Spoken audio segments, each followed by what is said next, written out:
Welcome to Daily Bible Sacred. Today, we're diving into a fascinating and controversial question. Will God orchestrate the construction of another temple in Jerusalem? This topic has sparked much debate and varying opinions within the Christian community, from scholars to faithful believers. To understand this issue, we must journey back to the Old Testament, where the temple was seen as the sacred dwelling place of God, and then move to the New Testament, which reveals a completely new understanding of the temple's significance through the presence of Jesus. Join us as we explore this miraculous shift and discover whether the construction of a new temple is truly necessary in God's plan for salvation.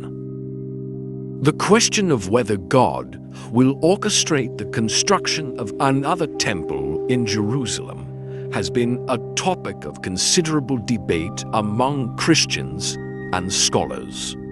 The temple in Jerusalem, a central place of worship and sacrifice for the Jewish people, was destroyed by the Romans in AD 70. Some Christians believe that there will be another temple built as part of the fulfillment of biblical prophecy, potentially even playing a key role in the end times. But is this really what God is planning to do? What does Scripture actually say about this possibility? To understand this, we must delve deeply into biblical teachings, particularly focusing on the life, death, and resurrection of Jesus Christ, which are pivotal to a comprehensive biblical understanding of God's temple. In the Old Testament, the temple was seen as the physical dwelling place of God on earth. The first temple, constructed by King Solomon, was a magnificent structure designed to house the Ark of the Covenant and provide a place where sacrifices could be offered to atone for the sins of the people. This temple was destroyed by the Babylonians in 586 BC. Later, a second temple was built upon the return of the Jewish people from exile, which stood until its destruction by the Romans in AD 70. However, the New Testament introduces a transformative understanding of what the temple represents. John chapter 1, verse 14 tells us, "The Word became flesh and made his dwelling among us." The Greek word for dwelling literally means that Jesus tabernacled among us, implying that he pitched his tent among humanity.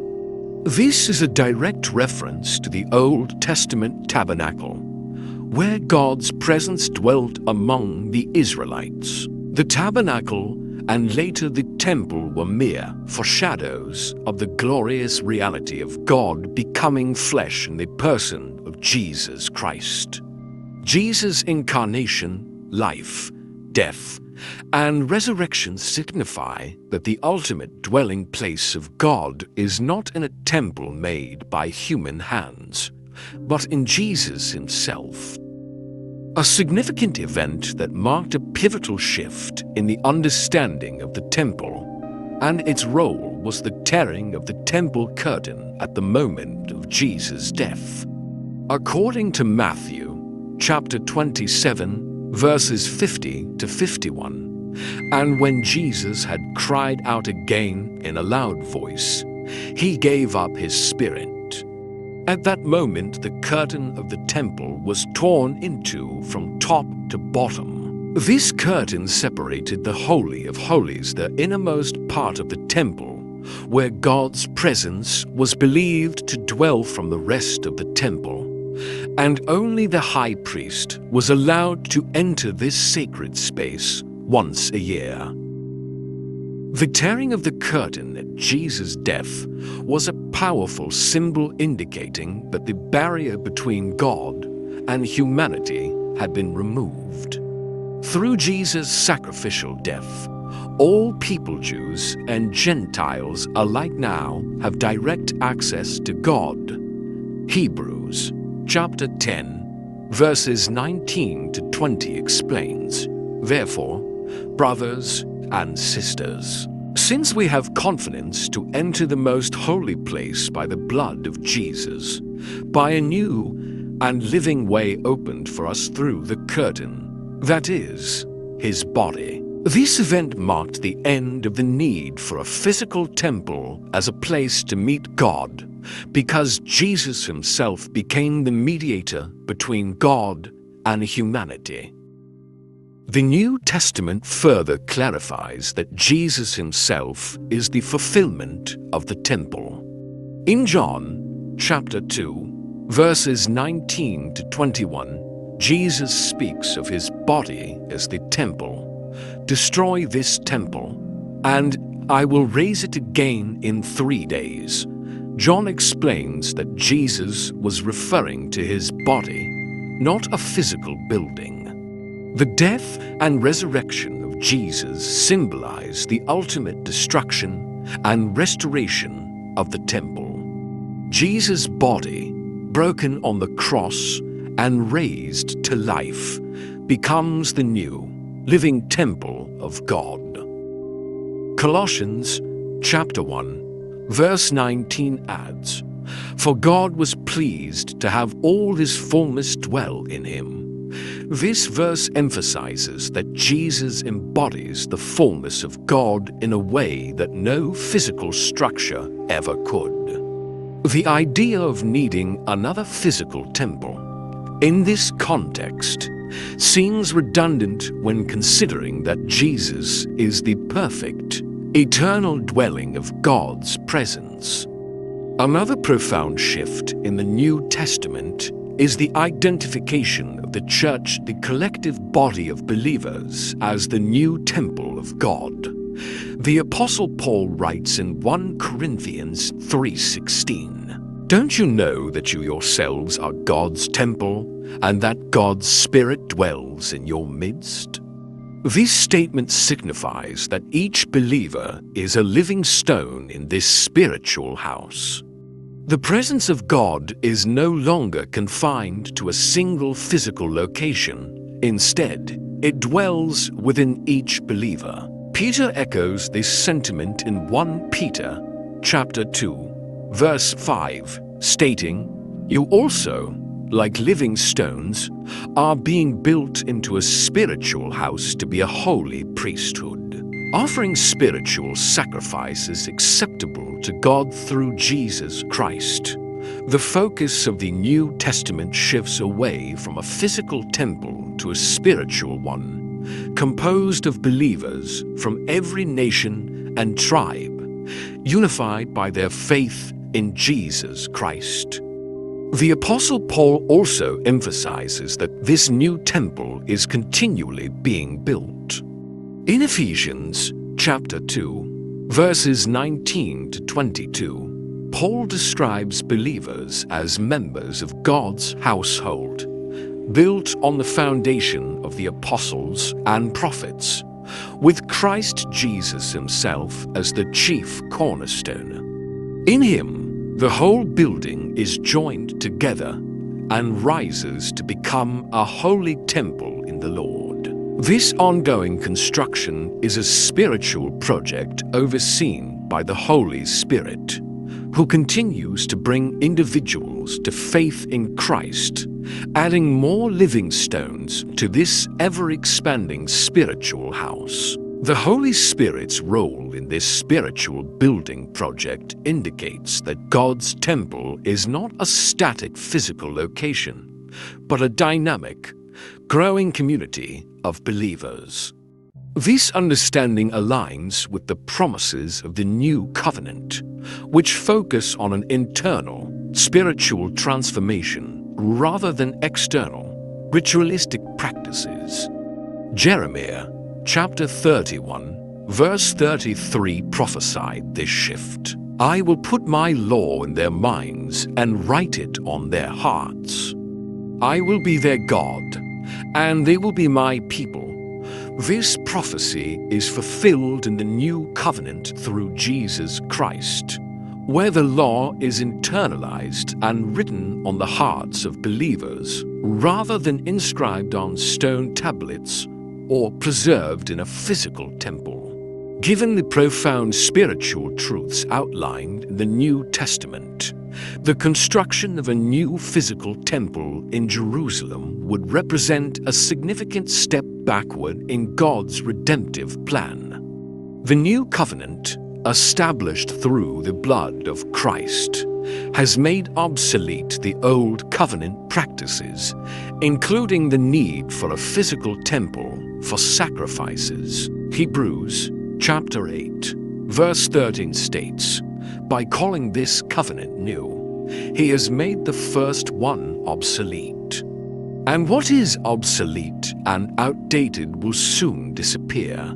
Furthermore, the Apostle Paul addresses the idea that God's dwelling is not in structures made by human hands. Acts chapter 17, verses 24 to 25 states, "The God who made the world and everything in it is the Lord of heaven and earth, and does not live in temples built by human hands. And he is not served by human hands, as if he needed anything. Rather, he himself gives everyone life and breath and everything else." This passage further emphasizes that God's presence and his work are not confined to physical spaces, but are dynamically present within the lives of believers. The final chapters of the Bible in the book of Revelation provide the ultimate vision of God's dwelling with humanity. Revelation chapter 21, verses 1 to 3 describes the new heaven and the new earth and a holy city, the new Jerusalem, coming down out of heaven from God. In this vision, God himself will dwell with his people forever. Revelation chapter 21, verse 20 notes, "I did not see a temple in the city, because the Lord God Almighty and the Lamb are its temple." This future reality depicts a time when the concept of a physical temple will no longer be necessary because the direct presence of God and the Lamb, Jesus Christ, will fulfill all that the temple once symbolized. This vision aligns perfectly with the New Testament's teaching that Jesus and his church represent the ultimate temple of God, not made with human hands, but established through divine action and presence. Scripture also speaks of an eternal dwelling place for believers, often referred to as the Father's house. Jesus speaks of this in John chapter 14, verses 2 to 3. "In my Father's house are many rooms. If it were not so, I would have told you. I am going there to prepare a place for you." This eternal home transcends any earthly temple, promising an eternal, unbroken fellowship with God. The psalmist also reflects this eternal hope in Psalm chapter 23, verse 6. "Surely goodness and mercy shall follow me all the days of my life, and I will dwell in the house of the Lord forever." These passages confirm that God's ultimate plan is not to return to the old ways of temple worship, but to bring his people into a perfect, everlasting relationship with him. In conclusion, while the idea of constructing another temple in Jerusalem may hold symbolic significance for some, the New Testament teachings and the overarching narrative of Scripture reveal a much deeper and more profound understanding of God's temple. The ultimate temple is not a building made by human hands, but is found in Jesus Christ and his church. Believers are called to be living stones in this spiritual house, a temple built by the Holy Spirit. The physical temples of the Old Testament were mere shadows of the reality to come in Christ. With the coming of Jesus, the need for a physical temple has been superseded by the living temple, the body of Christ, composed of all believers. The focus is now on a spiritual reality, a direct relationship with God through Jesus Christ, who is the true temple. As such, the construction of another physical temple does not align with the New Testament's portrayal of God's eternal purposes. Instead, Christians are called to look forward to the New Jerusalem, where God will dwell directly with His people, and no temple will be needed because the Lord God Almighty and the Lamb are its temple. As we've explored through the lens of Scripture, the true temple of God is not a physical structure, but the body of Jesus Christ and the community of believers, the living stones, being built into His spiritual temple. The message of the Bible clearly indicates that in Christ, all that the former temple symbolized has been perfectly fulfilled. So, the question is not whether another temple will be built in Jerusalem, but whether we have truly recognized and are living in the living temple of God each day. Thank you for watching today's video. Don't forget to like, share, and subscribe to our channel to stay updated on future content from Daily Bible Sacred. See you in the next video.